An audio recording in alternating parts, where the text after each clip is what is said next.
This is a story of how Mr. Umba was killed. Mr. Umba hails from a polygamous family of the eastern part of Nigeria.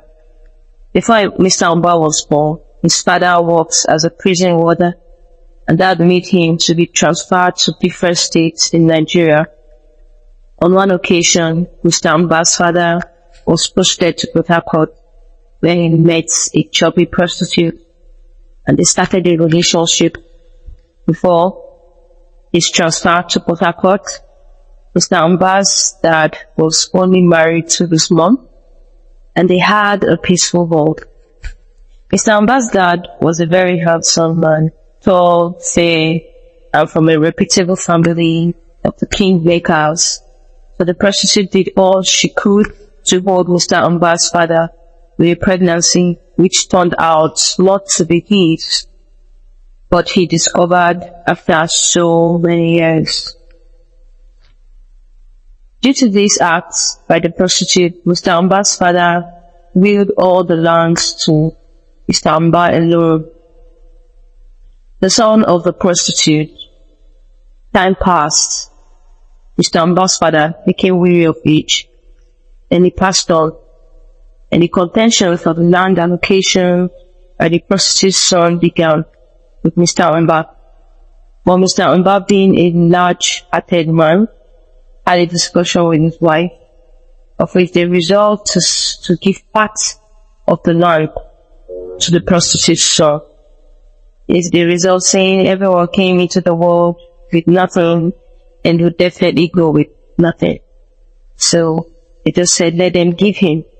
And all, unknown to them, it was the beginning of so many bad things in their family. But this was the beginning of good activities towards Mr. Umba. All the while, Mr. Umba has since left his hometown in search of greener pastures at the north, and he met well-meaning Nigerians as he had worked closely with the rovers and shikers of Nigeria. This made Mr. Umba very wealthy at a very tender age, and he became the first man to start a clubhouse in his community.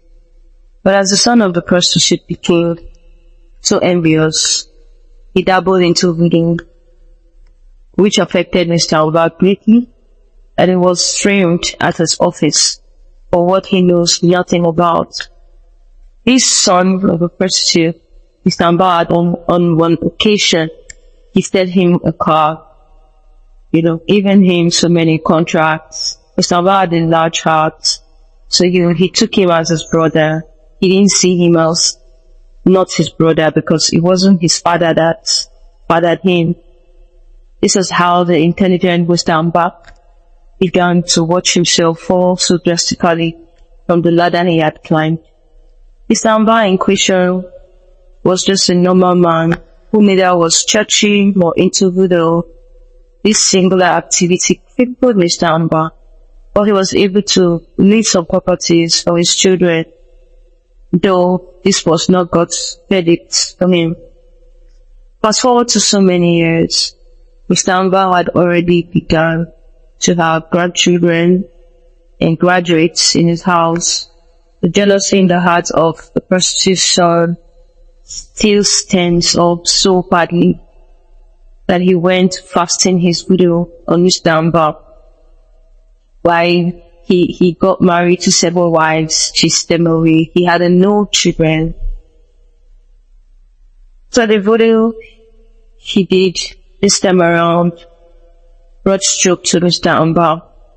And before the family of Mr. Umba could get hold of what was wrong with him, they ensured there was no way Mr. Umba would be helped. So they killed him. They fastened his death on his sick bed. Very close to us, told us, he would say, see them coming with spears to kill me. Can't anybody help me? Can't anybody help me? But because the family of Mr. Umba were neither into voodoo nor so strong spiritually as Christians, He didn't understand what he was saying. He thought Mr. Amba was hallucinating and all. But it was too late when they realized the handwriting of on the wall of ball, and before he knew it, Mr. Amba was already taken out of the equation. Now, after doing that, so it wasn't up to 3 months, he afflicted Mr. Amba's wife. Now, basically what they intend to do is to clear the whole family of Mr. Amba to inherit the land.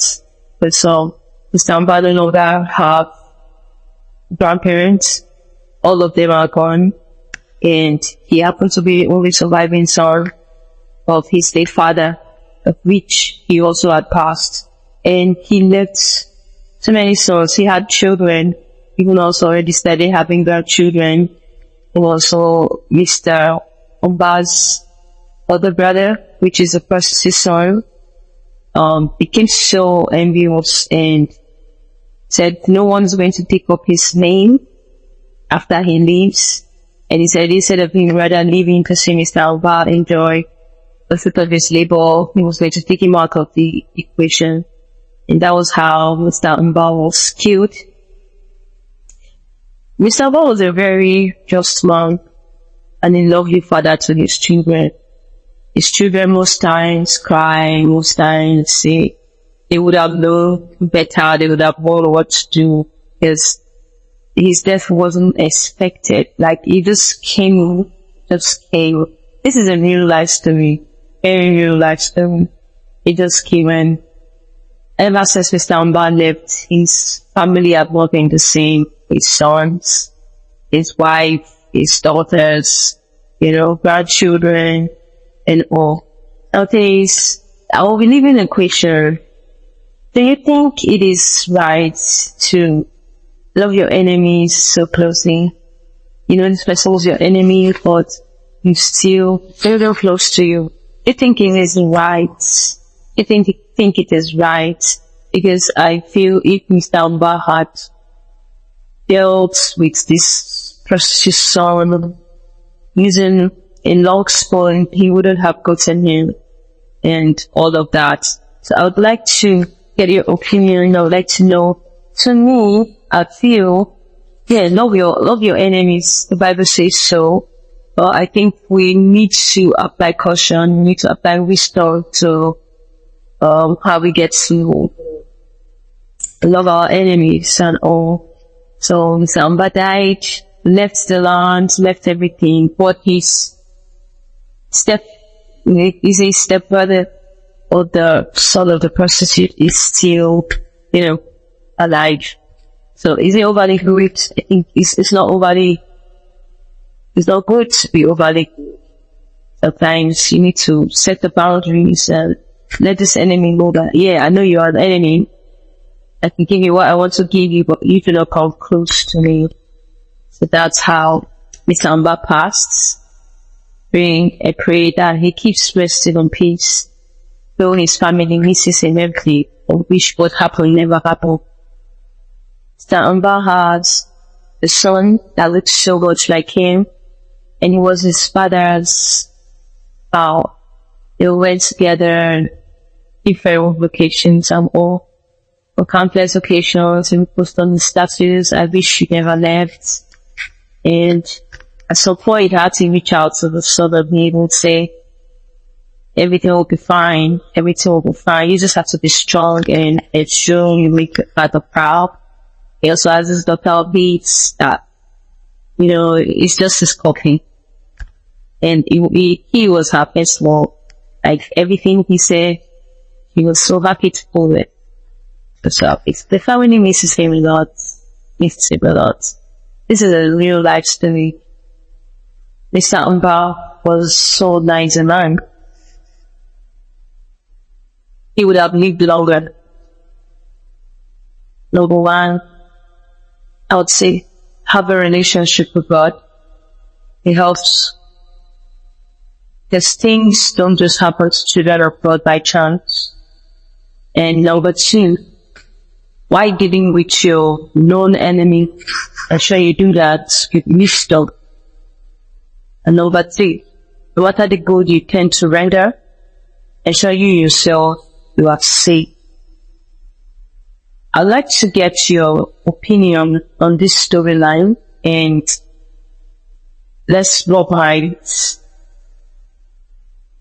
And I'll encourage you to keep streaming on this channel as you get to see and hear more of the stories.